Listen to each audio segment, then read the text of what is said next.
If you're new here, we recently went all out for our first time painting a car, totally DIY. My friend Jason over at Fat Fender Garage, he's like my custom car mentor. He teaches me a lot. He gave me more than enough confidence to do this. So much so, we chose a color that is actually one of the harder colors out there to paint, which from a first timer perspective probably isn't very smart, but those are the things that also make better content. We can learn a lot faster. I don't want to speak for Randall, but I think we're both learn by doing type of people. So we're okay with messing up, which is what helps us get to the point we're at with everything we have. So presenting 11 things we learned after the fact of doing our first fully custom paint job on a car. If you haven't watched the full video of us painting this car, I highly recommend clicking it down in the description, watching that, and then coming back to this video so you have full context of exactly what happened.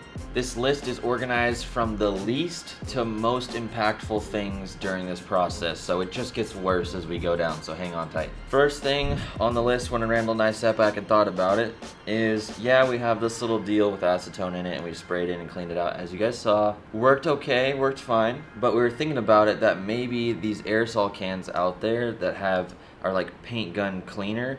I'll leave a picture on the screen of one online. We haven't tried it. I've seen it on TikTok from some guys, and it seems like having an aerosol can to clean out a gun would actually work better than this with a little bit of pressure behind it. So that might be something we're gonna do next time, or you wanna try. It just might save time and make a little bit less of a mess, we would hope. If you guys are a painter in the comments, let us know if the aerosol can cleaner for this is the move. I think it will be. So one of the biggest things that I found throughout this process of painting is these stands are great. However, for different panels like your fenders, for instance this bumper, having an actual tree, it's a tree stand, so essentially it's just a straight pole with little branches that come out, and what you do is on those pieces that come out you can hook your panels on there to actually be able to spray in a vertical surface. So for instance this bumper, it would sit on there like so, and I would be able to stand in front of it and paint it like so. So if you see here, for instance, I got a couple runs in the clear coat right here.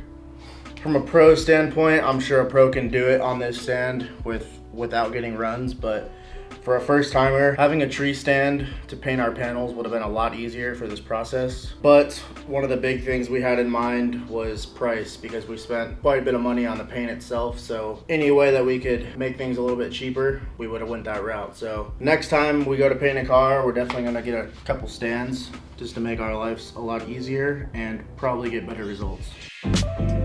Alright boys, we're headed to SEMA. Randall and I really appreciate you guys, and as much as the new camera is for us, everything we had worked, but we wanted to level up because we love the quality. We know you guys appreciate it. So we balled out on some really nice stuff. We've got a rad G-Master Sony lens, 24-70 2.8. We'll open this up really quick.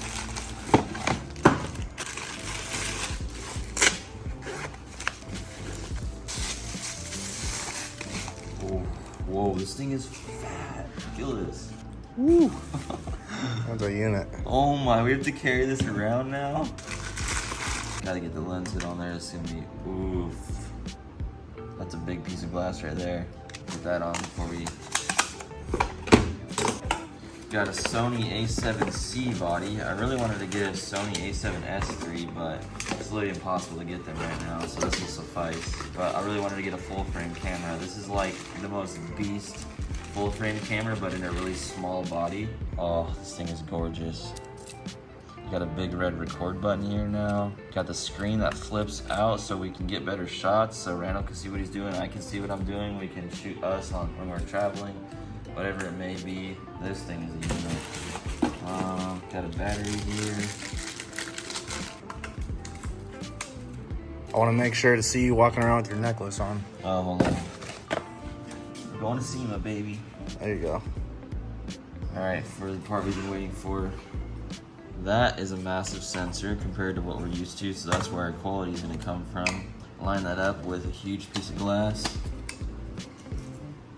Number 3 is, we did this, but it would have been nice if we planned ahead, was this paint on the outside was so expensive that we were like, why would we waste the money painting the interior? That does matter, we do care about the details, but we might as well get a different color blue that's way cheaper. So it was literally like 1/6, 1/10 of the cost. And as you can see, the interior doesn't look bad, it doesn't have to match, but at least if anything ever shows, if something comes up, this is just a lifelong car, you want to do it right. So we're stoked, saved some money there, but we didn't plan ahead. We waited till we got to the interior and they were like, wait, why would we do this? So we had to go stop, go to the store, go get it, and then come back. Not a big deal, but it'll save you a lot of time when you go sit down and do it. And you can order less expensive paint. But the other thing is we did a test fender and a lot of other pieces, and we were just blowing through this blue paint that was expensive that, you know, like we didn't blow through it, but we like used it like not thinking about like, oh, maybe we were gonna screw ourselves in the end. And we did have to go buy more base coat, and it was like another close to $200 extra we had to spend, and then we were still stressing on having enough. So that wasn't fun. So when you do, if you're never painted something, like use the interior paint or buy something cheap and do your test panel with a different color, different paint that's cheaper, and then it's not going to be any different when you switch to the expensive stuff. It might lay down slightly different depending on if there's a color change, because it's a base coat like that has no metallic to a ton like this, you might not see things coming, but just don't waste expensive paint like we did doing the test fender and all the other things. So those two things will save you time and money alone right there. So we ran into the issue whenever we were spraying our clear coat of essentially inside of the booth was way too hot. It was about like 130 degrees. So what was happening is we were getting a dry spray. So essentially what that is the paint is drying before it even hits the car. And then as you continue to stack up layers of clear coat, you get what looks to be like it's a kind of a rough orange peel looking texture. However, depending on how many layers of clear coat you did lay, this can be fixed to a certain extent. As you can kind of see on our panel right here, we got that looking pretty good. Obviously that's going to be a lot more work for ourselves come time when we have to do the whole entire car in wet sand and buff it all out. However, there are different types of reducers and activators that you can use, and you use those based off of the temperature that you're spraying in. So we did use a slow activator, which for this activator, you can see you want to be using it in the ranges of 80 degrees to 115. Now this is for a primer, not for the clear coat, but you kind of get the point. It's the same across the board for any application that you're spraying in. Like I said, our booth temperature was about 130, so essentially this activator wasn't really the best option for us. They did have one slower, but we did not grab that in the Diamond version. I think it was like a UR 70 possibly. So with this, it's 85 plus. They don't really give you a topping number, but you kind of get the idea with that. There's a lot of different variables that go into a good paint job that I've learned. And like I said, I'm still no expert at this. I'm still learning. Even with the next paint job that I'll do, will probably still be a learning curve, but I'll have a better understanding of what I'm getting into when I start the process.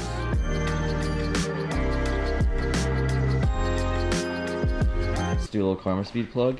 Yeah, what am I gonna say? Give her. You do you. How would you plug this? If you're watching, if you don't have one of these, what are you doing? Come on now. $12. Get yourself a fresh jet tag. Super high quality. We have just about every make. There's a few that we're still working on, but for most of you boys out there, we got most of you covered. How do they buy it? KarmaSpeed.com. Link down in the description below. There we go. Seventh thing we learned is that we ran into the issue totally unexpected. When I was standing back here painting the roof, next thing I know, I would do a layer, and then I would be seeing these little like dots all over the place. I'm like, what the heck? And you can't really see it because there's like clear coat stacked on it, but there was literally pieces of lint falling off the top of the inflatable paint booth, the big one. There was like some sort of like material that was like dried out, and it was brand new paint booth, but it was falling off slowly and it was getting on there. So I'm like getting the air compressor and like blowing it off, then trying to do another layer of clear coat, and then it dried it too fast. Then next thing we know, we're stacking layers and it literally looks like crap, but we should be able to wet sand that all clean. But that was kind of a bummer and totally unexpected. So next thing I'm gonna do now, so whenever we take a car back in there, I'm gonna let it sit in there for a while with the booth running and look at the roof of it and all the flat spots and say, okay, is there anything like falling from the ceiling? Like, do we need to like clean anything? And just have that mindset going into it next. Number 8 is dark spots and tiger stripes. I'm sure there's other names for it, with a very high metallic paint like we have here. But you guys can see the hood is absolutely the worst part of it. And it's nothing we're like super sad about, because we're just so proud that we even got it done. But we learned that moving too quickly, and you know, you have your gun, you want to maintain the same distance you know, across the whole thing. You don't want to get closer and farther. And I think mainly, you know, that'll like change like dark and light spots, the distance. But I think the tiger stripes, mainly from my research, and correct me if I'm wrong, are from a lack of overlap and moving in different directions. So I mean, it's really hard to paint a hood this big in the first place, and Randall was doing it, and this is one of the first panels. I don't blame him, and his arms aren't as long as mine, so it's not as easy. With a high metallic color like this, or a candy color, we want to overlap, you know, so when we do the first, you know, spray, it's going to lay down this much. When we do the second one, instead of doing 50% overlap where we cover 50% of it, we probably should do like 75%. So you're almost like doing almost double layers, moving slow, keeping your distance really even, and I think that would have made the hood look better, and we wouldn't have had tiger stripes. But it is what it is. We're just proud to have it done, and honestly, I see the tiger stripes and I just laugh at all the good times Randall and I had. I'm not even making this up. I was pissed in the moment, but once we got done and looked at it, I'm like, dude, screw it, who cares? But it's something we won't do next time. Something we learned the hard way is that we didn't layer enough of the base coat around the edges where gravity doesn't want to let the paint sit and layer up as thick as it could. So you're gonna see another episode when we wet sand it, but we did our test spot, and there was such little base coat right here, it literally rubbed through, and there's a little white spot right there. So that's a bummer. We'll get a single stage paint, we'll do all the touch-ups. There's a bunch of areas around the car we need to fix, so we're not really tripping on it. But now that we know all the edges where the gravity wants to pull the paint off the panel, we'll let it dry for a little bit, do another hard layer, and make sure we don't leave any stripes in the process, because that's also something you have to calculate into the mix. If you're coming back and going over something twice like this, you got to be careful. So we'll be aware of that next time, knowing that when we get into the sanding process and buffing, we want to have enough paint there. Randall's trying to get a view for you guys of the waves in the door. If you remember from the earliest part of these episodes, we had a bunch of holes from the molding, and Randall went ahead and welded those shut, so we have a clean looking door without some plastic molding on it. And you know, when you weld something like that, it shrinks the metal a little bit. You are going to have to do some body work, but we did primer, and we looked at the doors, and we kind of looked down them. We're like, oh dude, they're good to go, we'll paint them, you won't see anything. Like, you know, just naive, didn't know anything. And then now that we painted it, this door is probably the worst. When you look at it at certain angles, you see the waves in the doors where Randall welded all the deals, and it's no big deal. But down the road, if I want this car to be absolutely perfect, I am gonna have to come back. We'll sand the paint off the door solely, and then layer a bunch of Bondo on, and then take a block and actually get down and block it, and then take guide coat that's out of a rattle can, spray it, and then find the high and low spots and wait till they're even, and then we'll know for sure if the door is going to be flat. We didn't do that because we just eyeballed it and we're like, oh, we're good. Like, it would be obvious, right? It's not obvious at all, and that's why people use guide coat, because you can't see it with your own eyes. You have to have guide coat and then block it out. So that's another hard lesson we assumed, and we were wrong. Number 11, the thing that ticks me off the most because of a mistake I made, is how you can see the scratch marks that were in the primer. It's gonna be really hard to show you on video, but in person you can see. And if you ever see this car in person, feel free to come check it out. You can see where I had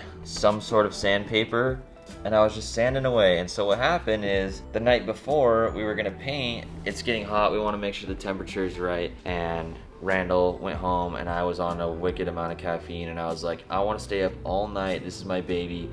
I know bodywork's the hardest part. I'm gonna stay up all night and make sure it's absolutely perfect. So I did that, and in the process, the temperature at night went from being about 95, 90 here in Phoenix every night to right when we started, we did this when the seasons were changing, and it went down to like 80, 75, and so we had the slow activator on the primer, and so I would spray a new layer of primer thinking, oh, it's gonna dry really quick like it has been, and then I'm gonna sand it all perfect. So I started doing all these areas, and the next thing I know, it's like 2 hours later, it's not even dry yet, and I have all these, I would take sandpaper to, you know, slightly wet primer, and it just leaves nasty scratches, and I'm just like sitting here panicking, waiting for it to dry all night. Next thing I know, we paint the car, I thought everything was fine, and because I freaking touched it the night before like an idiot, it was totally fine. I shouldn't have touched it, I should just let it go, and I ended up with scratches literally all over the car because they're literally like physically in the primer.